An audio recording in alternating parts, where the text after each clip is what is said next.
Terve kaikille. Jos on tuommoinen ahtaassa paikassa puun kaataminen, niin ajattelin, että otetaanpa samalla tämmöinen perinteinen keppimitta siihen, että pitääkö se paikkaansa. Eli sehän toimii sillä, että otetaan tämmöinen joku sopiva keppi ja ei sohita ittiä silmään, mutta otetaan silmästä tämä mitta näin. Noin. Eli tarkoitus, että tästä tulee suora sivuinen kolmio, ei suorakulmainen kolmio, vaikka sekään ei kyllä kovin kauas heittäisi tästä. Ja otetaan tämä tähän suorassa kulmassa, nyt lähdetään viemään niin kauan, että tuo kolmio näyttää sitä puun pituutta.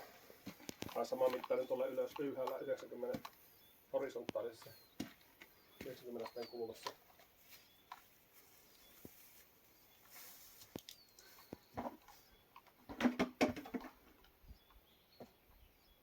Eli nyt alkaisi olla aika likelle tuo keppi tästä, kun mä katson suoraan, niin tuon puun kanssa saman mittainen. Eli tässä olisi tuo latvan kohta.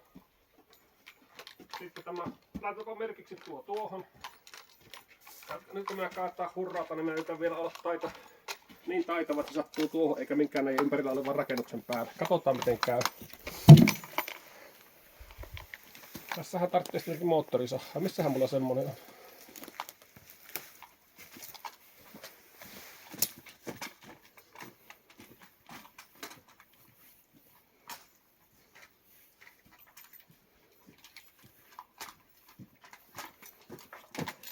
Ja vielä sitten semmonen juttu, että jos me halutaan tietää tuo puun mitta, niin lähdetään tästä laskemaan. Eli tuossa on metri, 2, 3, 4, 6, 7, 8, 9, 10, 11 metriä.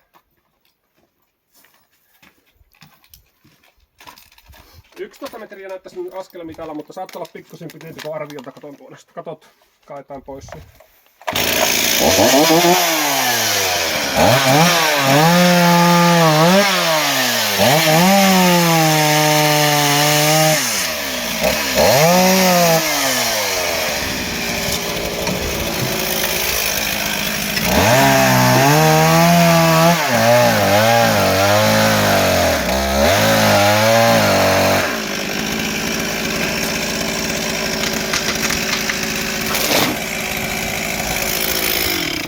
No niin, sehän rojahti siihen. Mennäänpä katsomaan.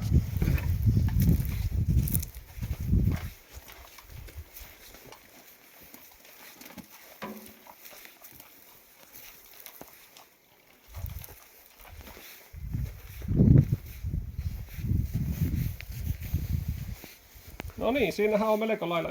Tuo on 12 metriä, niin kuin mä oon arvellut. Se kyllä liikahti tuo puu, eli 11,5 metriä.